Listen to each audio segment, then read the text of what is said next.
एक लड़के को एक लड़की की हत्या के केस में सजा मिलने वाला था। जैसे वो अपने परिवार के साथ दिए गए तारीख पर कोर्ट में जाता है, तो जैसे कोर्ट के अंदर वो एंट्री करता है, वैसे ही एक जज महिला को देखकर उसके आंखों से आंसुओं के धार बहने लगते हैं। क्योंकि वह जो जज महिला थी, जो फैसला सुनाने वाली थी, वह जज महिला और कोई नहीं, उस लड़के की तलाकशुदा पत्नी थी। नमस्कार दोस्तों, मेरा नाम संतोष, आप देख रहे हैं क्राइम का सच। आज मैं फिर हाजिर हूँ एक सच्ची कहानी लेकर। यह कहानी बहुत ही अद्भुत है। इस कहानी को आप अपना 10 मिनट समय निकालकर जरूर सुनिए। सुनने के बाद दोस्तों आपको बहुत बड़ी सीख मिलने वाला है। अगर आप वीडियो देख रहे हैं तो सबसे पहले चैनल को सब्सक्राइब और वीडियो को लाइक कर दें, ताकि मेरा हौसला और बढ़ा रहे। कहानी की शुरुआत करते हैं। दोस्तों, संजय शर्मा नाम का एक लड़का होता है, जिसकी शादी नेहा शर्मा नाम की एक लड़की से होती है। जिस समय उसकी शादी थी, उस समय वह फाइनल ईयर की स्टूडेंट थी, लॉ की। पढ़ने लिखने में काफ़ी तेज लड़की थी। शादी होने के बाद नेहा शर्मा संजय शर्मा के घर आ जाती है, यानी अपने ससुराल आ जाती है। और ससुराल आने के बाद दोनों अपनी नई ज़िंदगी की शुरुआत करते हैं। 1 साल तक कोई दिक्कत नहीं होता है, दोनों बहुत प्रेम पूर्वक रहते हैं। लेकिन 1 साल के बाद कहानी यूँ टर्न लेता है। जो संजय शर्मा था, वह पहले से ही एक लड़की के चक्कर में था और उस लड़की से उसका प्रेम प्रसंग चल रहा था। 1 साल के बाद दोस्तों उसका प्रेम प्रसंग इतना सर पे चढ़ा, उसकी वजह से वो अपनी पत्नी को बार बार टॉर्चर करने लगा। उसकी पत्नी उसके प्रेम प्रसंग के बारे में जानने के बाद बार बार अपने पति यानी कि संजय शर्मा को बोलती थी, तो संजय शर्मा अपनी पत्नी को बार बार मारता था, पीटता था। फिर भी दोस्तों जो नेहा शर्मा थी, वो परहेज करती थी अपने आप को, और परहेज करने के बाद ज़िंदगी को और आगे बढ़ाने की कोशिश करती थी। लेकिन भगवान को कुछ और ही मंजूर था। दोस्तों धीरे धीरे दिन बीत जाते हैं, धीरे धीरे 1 साल और बीत जाता है। लेकिन संजय शर्मा सुधरने का नाम नहीं लेता है, और जिस लड़की से वो प्यार करता था, उस लड़की को घर तक लाने लगा। और घर तक लाने के बाद उससे मिलना जुलना सब प्रक्रिया करने लगा, उसके शारीरिक संबंध बनाने लगा।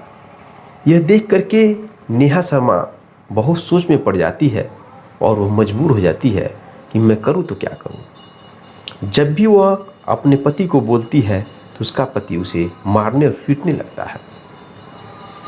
जब एक हद तक, सीमा तक कोई काम हो जाता है दोस्तों, कुछ न कुछ जरूर होने लगता है। ऐसा हुआ संजय शर्मा और नेहा शर्मा के साथ। जब अति कर दिया संजय शर्मा और नेहा शर्मा की बात को नहीं माना, तो नेहा शर्मा अपने पापा को बुलाकर यहाँ से निकल जाती है। निकल जाने के बाद दोस्तों अपने मायके चले जाती है, और मायके जाने के बाद जो संजय शर्मा होता है, वह जिस लड़की से प्रेम कर रहा था, उस लड़की को अपने घर में लाकर बैठा लेता है। बैठाने के बाद जब इस बात की भनक लगती है नेहा शर्मा को, तो नेहा शर्मा फ़ोन करती है संजय शर्मा के पास। संजय शर्मा कहता है कि मैं तुम्हें छोड़ सकता हूँ, लेकिन अपनी गर्लफ्रेंड को नहीं छोड़ूंगा। मैं इसके साथ ही अपनी पूरी ज़िंदगी बिताऊंगा, और तुम मुझे तलाक दे दो। यह बातें सुन करके दोस्तों नेहा शर्मा रोने लगती है, और यह बात अपने पिताजी को बताती है। जब नेहा शर्मा के पिताजी इस बात को जानते हैं, तो नेहा शर्मा के पिताजी समझाते हैं, बेटी अब क्या करोगी, मैं तो जानता नहीं था कि लड़का इतना कमीना निकलेगा। जब लड़का खुद नहीं तुम्हें रखना चाह रहा है, तो तलाक लेना ही ज़रूरी है। दोस्तों यह बातें सोच विचार कर उसका तलाक हो जाता है। जो संजय शर्मा है और जो नेहा शर्मा, दोनों लोगों की तलाक हो जाती है।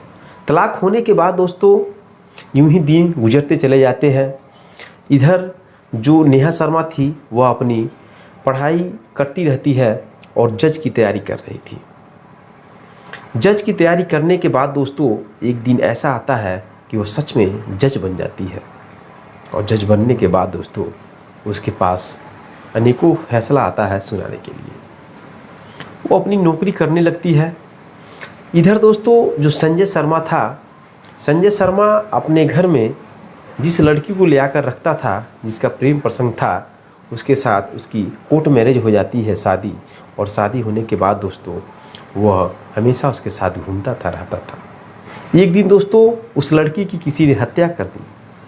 हत्या करने के बाद दोस्तों पूरा जो कि इल्ज़ाम संजय शर्मा पर आ जाता है। जिस लड़की की हत्या होती है उस लड़की के माँ बाप सब लोग इससे संजय शर्मा पर क्लेम लगाते हैं कि इसने ही मेरी लड़की को मारा है। क्योंकि दोस्तों जो संजय शर्मा था वह अपनी गर्लफ्रेंड को लेकर एक होटल में जाता है और होटल में जाने के बाद वहाँ पर उस लड़की की किसी ने हत्या कर दी। यह नहीं मालूम चला किसने हत्या की, लेकिन दोस्तों हत्या की पूरी जो कि जिम्मेदारी है सब इसी के ऊपर आ जाता है, संजय शर्मा के ऊपर। और मुकदमा होता है, केस चलता है। उसे 2 साल के लिए जेल में डाल दिया जाता है। 2 साल जेल में रहने के बाद संजय शर्मा बाहर आता है और बाहर आने के बाद उसका कोर्ट में जो भी तारीख चल रहा था और एक तारीख आता है कि उसे सज़ा सुनाने के लिए।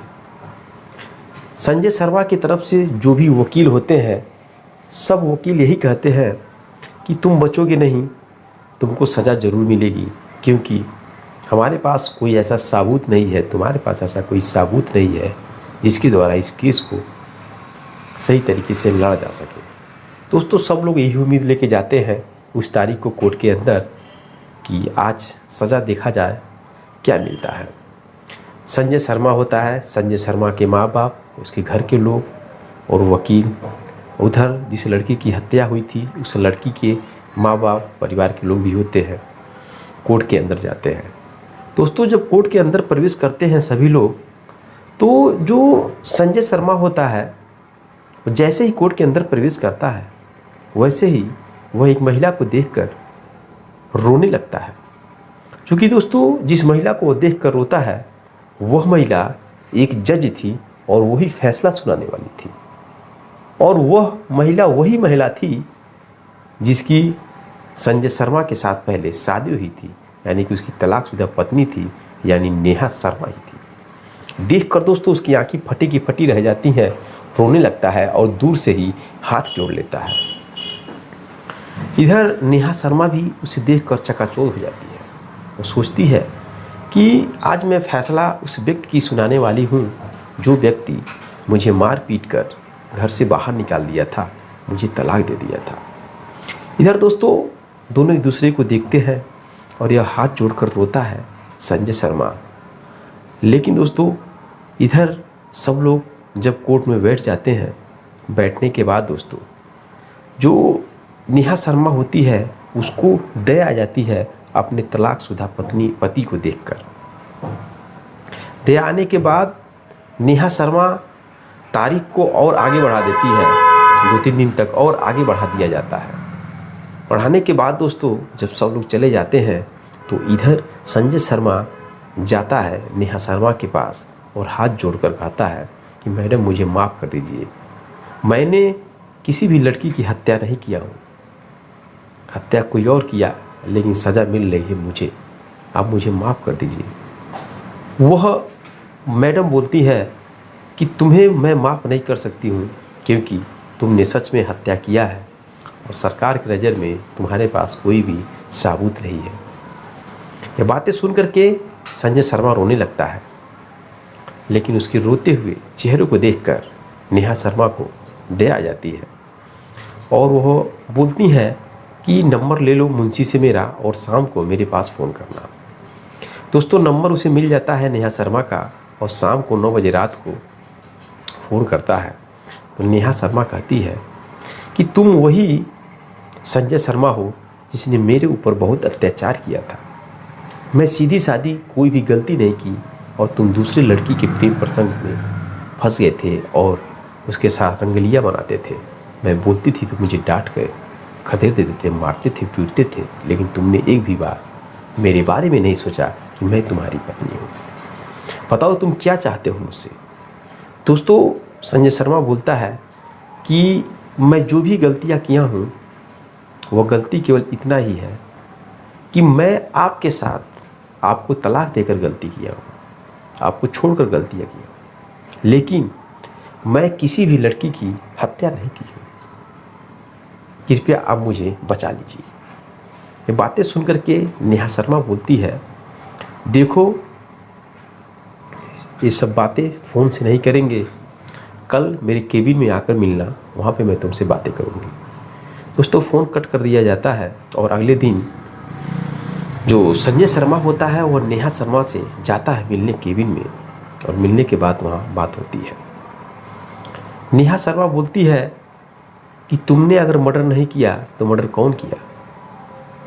संजय शर्मा बोलता है, मुझे इतना भी नहीं मालूम है कि उस लड़की का मर्डर किसने किया और क्यों किया, लेकिन मेरे साथ उसके प्रेम प्रसंग चल रहा था और मैंने उससे शादी कर लिया था। इस वजह से उस लड़की के घर के लोग मेरे ऊपर मुकदमा लिखाए और सारी गलती मुझ पर थोप दिए कि मैं ही मर्डर किया हूँ। दोस्तों नेहा शर्मा बोलती है कि कोई भी इंसान हो, जो इंसान गलती करता है उसे सज़ा ज़रूर मिलती है। तुमने मेरे साथ गलती किया, मेरे साथ जो भी तुमने गलती की उसकी सज़ा तुम्हें ज़रूर मिलेगी। मैं तुम्हें सज़ा कम करा सकती हूँ लेकिन तुम्हें बाइज्जत बरी नहीं करा सकती। दोस्तों ये बातें सुनकर के वह उसके पैरों पे गिर जाता है, लेकिन नेहा शर्मा अपना पैर पीछे खींच लेती है और जब पैरों पे गिरता है तो दोस्तों उसको दया आ जाती है। नेहा शर्मा बोलती है, ऐसा है कि तुमने मुझको नहीं समझा, शादी करने के बाद तुमने कभी नहीं सोचा कि मैं तुम्हारी पत्नी हूँ और मेरे साथ जो तुमने गलत किया वह भगवान न करे ऐसा किसी के साथ हो, लेकिन तुम मेरे पैर पे गिर रहे हो, इस वजह से मैं तुम्हें इजाफ़त ज़रूर दूंगी।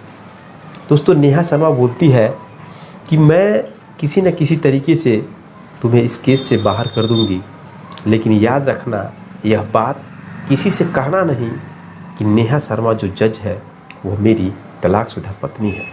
अगर यह बात तुम किसी भी व्यक्ति से अगर कह दिए और मेरे कानों तक यह बात आ गई तो मैं तुम्हें फिर से सज़ा दिला दूंगी। दोस्तों यह बात नेहा शर्मा कहती है संजय शर्मा से, और कहने के बाद नेहा शर्मा बोलती है कि तुम यहाँ से अब जा सकते हो। जाने के बाद दोस्तों अगले 2 दिन के बाद जब तारीख आता है फैसला सुनाने का, तो किसी न किसी तरीके से नेहा शर्मा उस केस से इसको बाहर कर देती है, और बाहर करने के बाद जो संजय शर्मा होता है बहुत खुश हो जाता है, उसको सज़ा नहीं मिलती है, वो बच जाता है।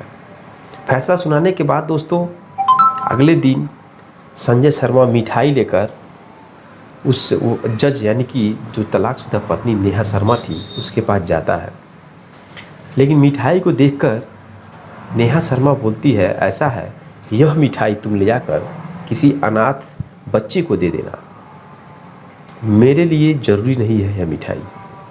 दोस्तों वहाँ पे जो संजय शर्मा था वो हाथ जोड़कर बोलता है कि प्लीज़ आप मुझे माफ़ कर दीजिए, आप मुझे फिर से अपना लीजिए, इसके बाद मैं आपको किसी भी प्रकार का तकलीफ़ नहीं दूंगा, आप मुझसे फिर से शादी कर लीजिए। यह बातें सुन के दोस्तों नेहा शर्मा बोलती है कि तुम वही इंसान हो जो मेरे साथ इतना गलत किए, मेरे दर्द को तुमने नहीं समझा और इतना नीचपन किया काम कि जिस लड़की से प्रेम करते थे उस लड़की को मेरे सामने ही घर में लाते थे और रंगलियाँ मनाते थे।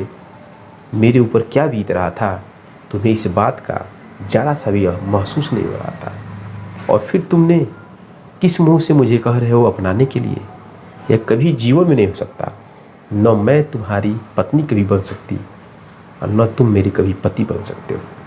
खैर अलग बात थी कि एक टाइम तुम मेरे पति थे, लेकिन यह शब्द अब कभी मत कहना, भूल जाना कि मैं तुम्हें अपना सकती हूँ, भूल जाना।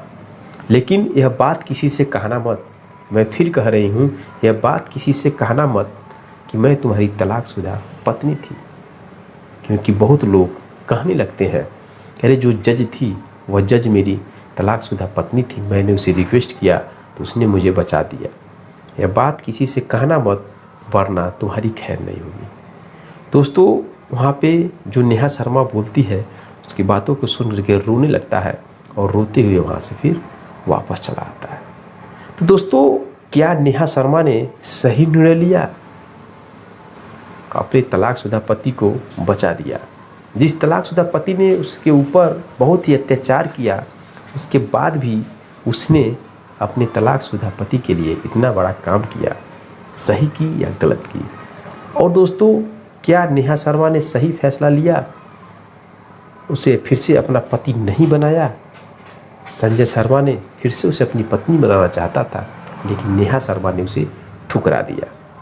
तो क्या यह सही की या गलत की? कमेंट बॉक्स में कमेंट जरूर कीजिएगा। दोस्तों, आप कुछ भी कर लें, अगर आप गलत काम कर रहे हैं, किसी को सता रहे हैं, तो उसका रिजल्ट आपको आने वाले टाइम में जरूर मिलेगा। तो कृपया दोस्तों, आप समाज में जैसे भी रहें, सोच समझ कर रहें और किसी के ऊपर अत्याचार न करें। मैं ये कहानी आपको इसलिए सुनाता हूँ ताकि आप जागरूक रहें और सतर्क रहें। मिलते हैं दोस्तों नेक्स्ट वीडियो में नेक्स्ट कहानी के साथ। तब तक के लिए जय हिंद, जय भारत।